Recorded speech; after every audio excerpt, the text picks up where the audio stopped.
Alright. Welcome to Dungeon of the Endless, all. This will be a Let's Learn, where I basically sort of teach you how to play this game. And maybe probably a few more tips outside of that. Anyhow, my name is DFuxa. I've done a few Let's Plays already for Dungeon of the Endless, and this is a game I really enjoy. This is essentially not like other roguelikes in that you can essentially sort of play in real time. But at any given time, you can also pause, more or less, if you want to basically stop the action and sort of take some time to do decision making and such. It also combines elements of like tower defense and squad mechanics and stuff like that, so there's a lot of interesting stuff going on with this game. Anyhow, let's jump to a new game here. You get a nice little cutscene here about the spaceship success. It's under attack by Urga's, systems, and how the prisoners are about to escape from it, or crew, or whatever. Now, in this screen, you can basically start a new game, and you can select your difficulty and what heroes you basically start off with. I'll note that if you're starting out for the first time, it's likely you'll only have these 4 heroes up here unlocked, and you may have Rosetta down here, and if you have the DLC, you might have Kriang or Professor over here. Or Del, Pat, or Misha, or Casper. But if you're just playing the vanilla game, the only characters you really should be starting out with should be Max, O'Kane, Sarah Numez, Gork Butcher Corroser, or Nurse Dina Ratchet. Anyhow, you get these characters by unlocking them through gameplay. Basically, you'll find these characters in the game as you play it, and when you find them, you have the option of recruiting them into your team. If they stay in your team for about 3 or 4 floors, I can't remember which it is, I think it's 3 floors. But basically, if they stay in your team long enough for a few levels, you basically keep them. And you can actually start out with them on subsequent new games. You may start off from that point on. Anyhow, you also have many ships you can choose. You can choose the escape pod, the Fermi pod if you have the DLC, which basically comes with Josh, the army pod, the library pod. Actually, I'm not sure if it's the library pod or the Fermi pod that comes with Josh. It might be this when it comes with Josh. Anyhow, all these different ships have different things. Basically, different objectives you have to do to basically unlock them. They aren't all available to you at the start. You're only going to have the escape pod available to you immediately at the start of the game. And that's good enough because this is basically the main game right here. So I recommend that when you're going to start out like this, just basically hit too easy right here for the escape pod. And if it's your first time, select Max and Gork. Now, of these 2 heroes that are 4 here, I find that these heroes are probably your best bet to basically getting through the game, maybe the first time around. And for the most part, I find that Max is a little bit more useful than Sarah and Nurse. Gork being the most useless of all, useful of all 4 of these guys, but Max being the second most useful. I actually find that all these 4 of these characters are very, very weak to sort of start the game with, but well, Gork isn't weak to start off with, but these 3 are, so it's really a sort of just basically Gork and someone else who's not Sarah. But anyhow, start your game with Max O'Kane and Gork Butcher Corroser. Let's jump in here, get the cutscene.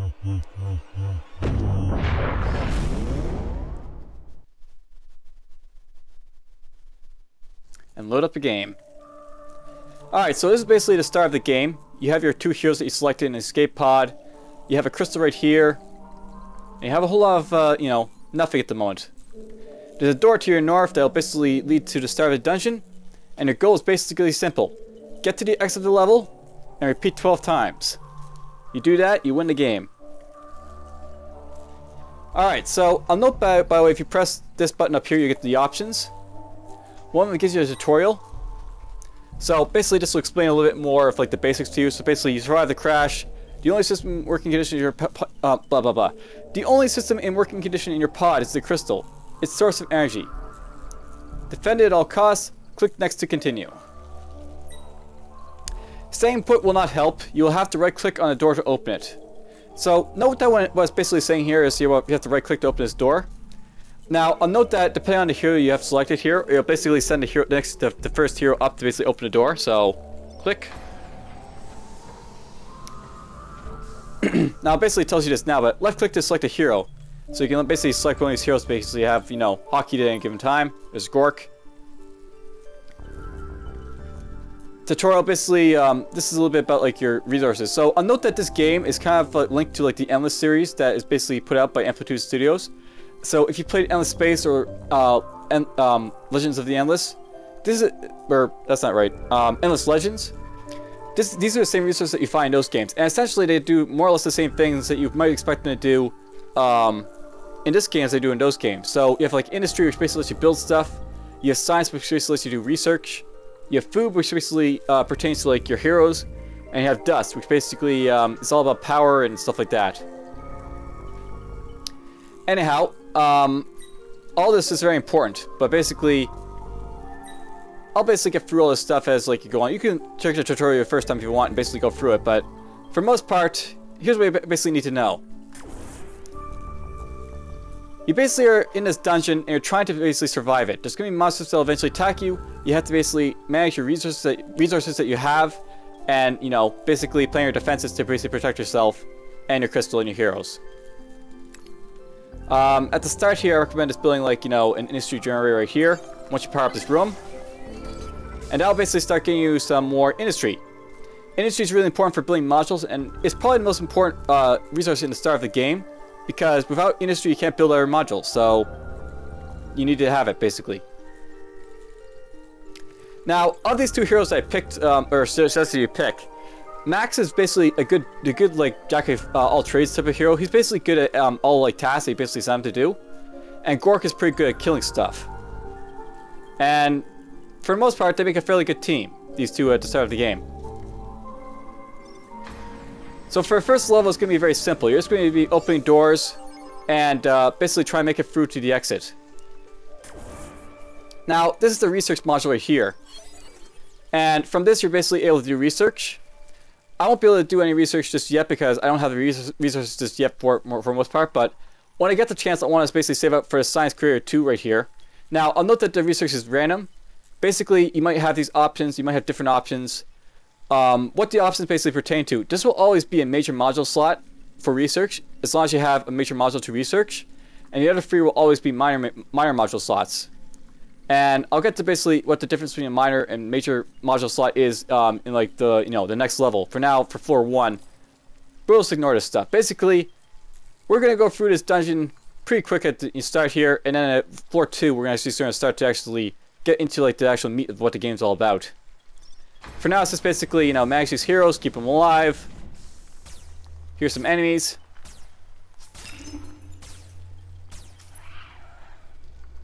You can move your heroes with like a left click or whatever.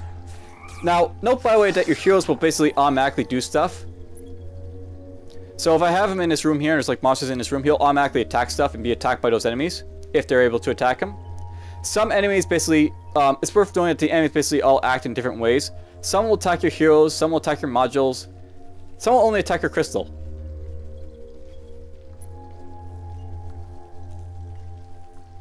Now note by the way I'm using Max to do a lot of the exploring right here. I'll note that I could use Gork if I want to, but he's kind of slow, so it's really something I sort of avoid where possible.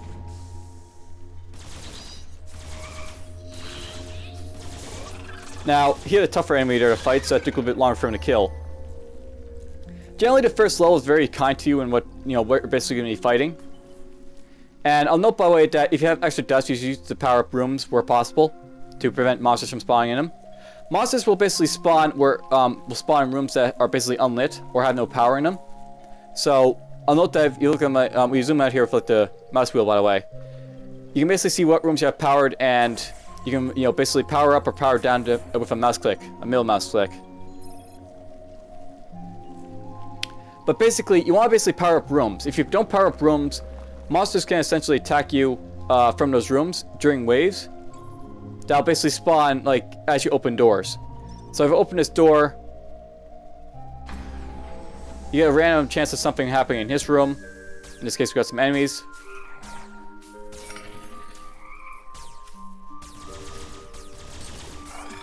Let's move Gork down here. Basically, right now I've got 2 rooms here unpowered.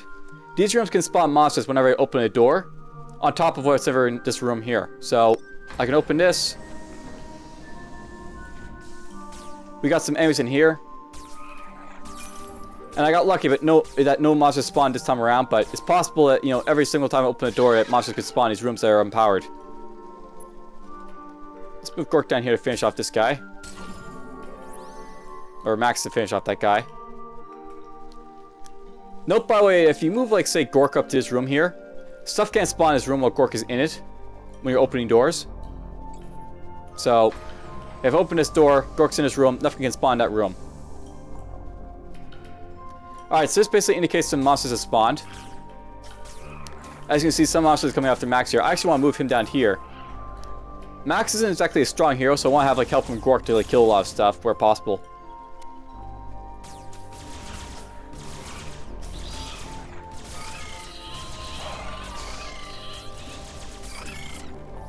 Now, Max lost a lot of health there, but you notice that I basically restored all the way up to full health. Essentially, after you kill the last monster of a wave, your heroes will basically get restored to full health at that point. And I'll note that I actually have enough science at this point that I can actually go down here, and we can do research for this now. So I'll note that the research modules can be basically used to research new stuff. And this basically pertains to, like, you know, modules you currently have or modules you can get. I'm researching right now the Science Creator 2, and what this will basically do, it'll basically improve the effects of the Science Creator to basically be a little bit better than they were. Right now, if I was to build a Science Creator, it would basically generate 3 science per door opened. But once I upgrade to Science Creator 2, it'll basically generate 4 science per door opened. So basically, I'll get a net benefit of 1 extra science per door opened. I also got some power here, so let's power this up. I'll note, by the way, that you see these little, like, you know, boxes with, like, you know, triangles pointing down to them. These basically indicate, like, your major mile slots when you're in this menu here. And if you click down here for, like, your pistol prize or other stuff, you'll have these other boxes basically indicate your minor module slots.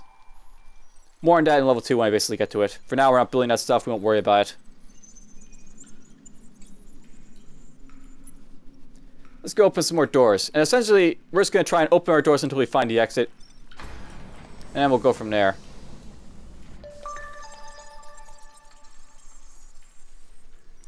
Alright, I'll note, by the way, that I'm picking up a lot of food at this point. Food's used to both heal your heroes and to level them up. So basically, in this menu here, you have, like, level up, heal, restore, dismiss. And, like, a, you know, description of, like, the hero and his skills and all that. When you level them up, you'll basically improve their abilities a little bit. So, I just leveled up Max here to level 2. As you can see right up here. So he's basically now got an extra skill called Verbal Abuse, which I can basically use to increase his attack power and defense. As well as to have other heroes in the room with him. Essentially, using the food will cost the food to level them up every single time. So, I want to be very careful because I do need to use that food possibly to heal him up.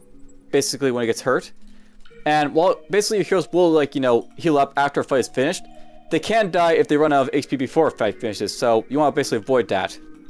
It's good to keep, like, a little bit of surplus food available just in case that might happen, so you can heal them up if you're, like, you know, getting into trouble.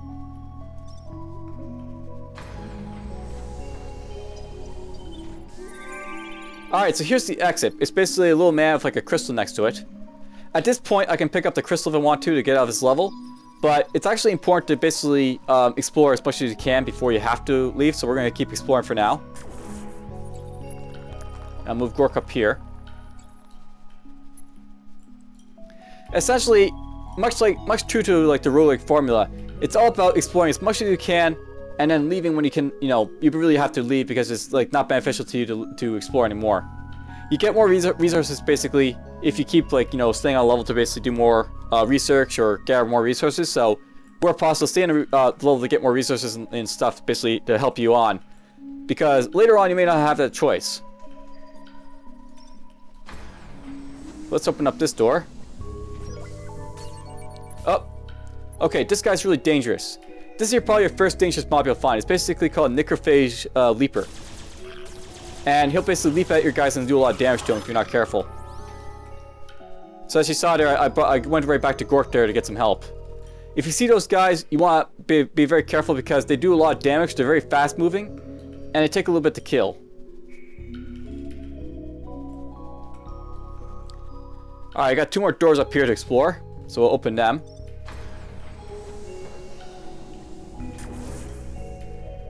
Note, by the way, that some rooms will be self-powered like this. You don't require power to basically power them up.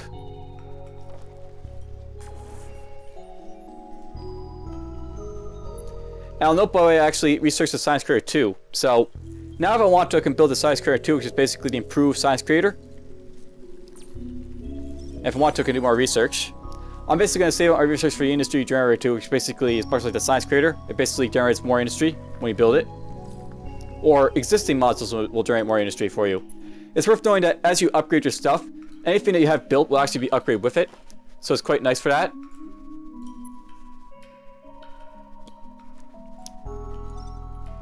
Let's go up here a little bit more. Alright, this guy's a merchant. Much like any roguelike, there's merchants in this game, and they can be used to basically buy and sell stuff. Now, their currency is based on your resources up here. So, early on, I wouldn't recommend buying from them, just because they're kind of expensive to buy stuff from early on. But if you do have, like, some useless stuff you can sell to them, or if you see something you really want, it may be worth, buying. In this case, he doesn't really have anything really worth buying. This is all, like, tier 1 equipment, and I can tell that because it's all, like, basically gray colored. Eventually, you have, like, different colors for these equipments. They'll be, like, green, blue, and purple, representing, like, the different tiers of, like, equipment level that you could have. Another thing I know is that this all takes industry to buy, which is something I want to basically keep for, future endeavors. So we're going to basically avoid that stuff for now. Note that he also appears on your little mini-map here too. So you have like your research artifacts, your escape, and your merchants appearing on the mini-map here, all off your heroes. Something to note, by the way, is that this guy's also an attackable target later on, so you want to protect these guys sometimes. But we'll get to that when we get to that.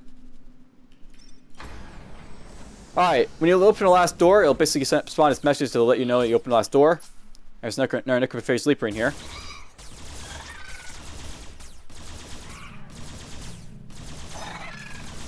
Now, you want to be very careful about stuff running away.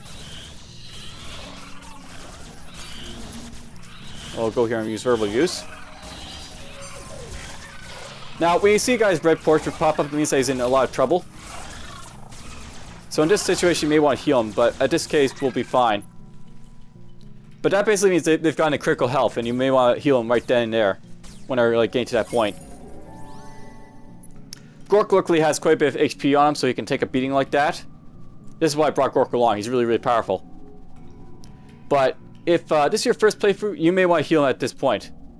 When that point basically happens. And I'll note that you can actually click this little like health symbol here or here for your hero you want to heal up. And it's like a quick heal for him, which will basically cost a little bit of food to heal him up a little bit. Now, at this point, I'm going to move Gork down to the exit. And we're going to move Max to the crystal.